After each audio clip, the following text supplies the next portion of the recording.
Hello friends. இன்னைக்கு நாம இன்ஸ்டண்ட்டா மாவு வந்து வெளிய வாங்குவோம் இல்லைங்களா? கொழுக்கட்டை செய்யறதுக்கும், இடியாப்பம் செய்யறதுக்கும், அந்த மாவு வந்து நாமே சுத்தமா வீட்லயே ரெடி பண்ணி வச்சுக்கலாம். அது எப்படி ரெடி பண்றதுன்னு பார்க்கலாம் வாங்க. இதுக்கு ஒரு 2 டம்ளர் ரேஷன் பச்சரிசி தான் எடுத்திருக்கேன். இந்த பச்சரிசி நல்லா வெள்ளையா நல்லா இருக்கு பாருங்க. இது வந்து ஒரு 2 டம்ளர் எடுத்துக்கோங்க. இல்ல உங்களுக்கு தேவையான அளவு எடுத்து வச்சுக்கோங்க. நான் 2 டம்ளர் இன்னைக்கு அளந்து விட்டுருக்கேன். இத வந்து தண்ணி ஊத்தி நல்லா ஒரு முறைக்கு 2 முறை நல்லா கழுவிக்கோங்க. நீங்க நல்லா கைய விட்டு நல்லா அலஞ்சி கழுவுனீங்கன்னா, அந்த பூச்சி அரிச்ச அரிசிலாம் பாருங்க, இந்த மேலோட மிதந்து வரும். அதெல்லாம் வந்து அந்த இன்னொரு கிண்ணத்துல ஊத்திடலாம்.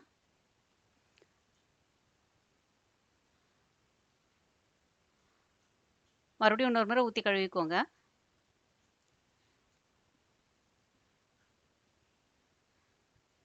உங்களுக்கு அழுக்கும் போகும். அதே சமயம் அந்த பூச்சி அரிசி இருக்கு இல்லையா? அந்த அரிசியும் வந்து எல்லாமே அதுல போயிடும். நம்மளுக்கு சுத்தமா இருக்கும். அதுக்காக தான் இப்ப மறுபடியும் ஒரு முறை நல்ல தண்ணி ஊத்தி ஊற வச்சுருங்க.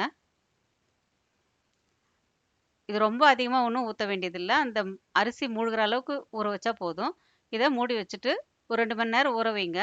இந்த மாரி 2 மணி நேரம் ஊறுனதுமே பாருங்க நல்லா சாஃப்ட்டா இருக்கும். இப்ப இந்த தண்ணியெல்லாம் வடிச்சுட்டு, நாம ஒரு சுத்தமான காட்டன் துணியில ஆற வச்சுக்கலாம்.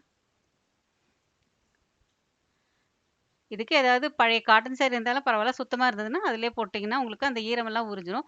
மொத்த ஈரமும் போகக்கூடாது. லேசா வந்து ஈரப்பதம் இருக்கணும். ஆனா, அந்த ஈரம் மட்டும் போகணும். அதுக்காக தான். ஃபுல்லா ஈரம் போச்சுனாலும் உங்களுக்கு வந்து அரைக்கிறது கஷ்டம். அதுக்காக தான். இப்ப கொஞ்ச நேரம் ஆறியாச்சு. இந்த ஈரப்பதம் மட்டும் இருக்கு பாருங்க. இப்ப நம்ம மாவு வந்து அரைச்சுக்கோங்க. மிக்ஸில வந்து ஒரு 1/2 கப் அளவுக்கு விட்டீங்கன்னா தான் உங்களுக்கு வந்து கரெக்ட்டா உங்களுக்கு அரைக்கிறப்ப வந்து நல்லாருக்கும். ஒரு முறைக்கு 2 முறை நல்லா திருப்புனீங்கன்னா, உங்களுக்கு வந்து கொஞ்சம் அரைப்படும். இப்ப வந்து நம்ம சலிச்சுக்கலாம்.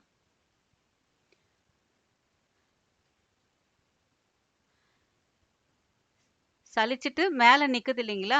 அந்த வந்து அந்த நொய் இருக்கு இல்லையா? அத வந்து மறுபடியும் இன்னொரு முறை அரைச்சீங்கன்னா, உங்களுக்கு இன்னும் நல்லா வந்து நைஸா மாவு கிடைக்கும். இப்போ முதல்ல ஒரு முறை இந்த மாதிரி சலிச்சுக்கோங்க. இதுல இந்த மாதிரி நிக்கு பாருங்க. இத மறுபடியும் இன்னொரு முறை எல்லாத்தையும் ஒண்ணா சேர்த்து அரைச்சுக்கலாம்.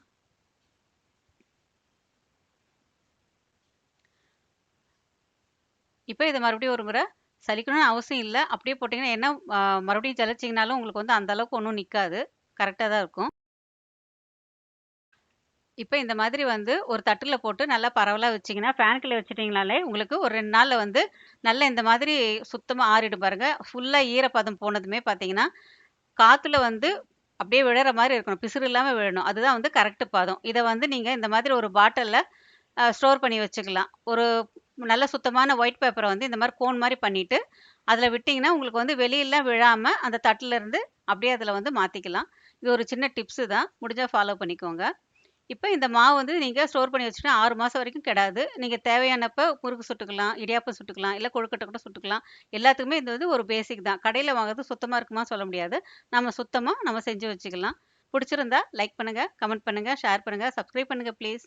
Thank you.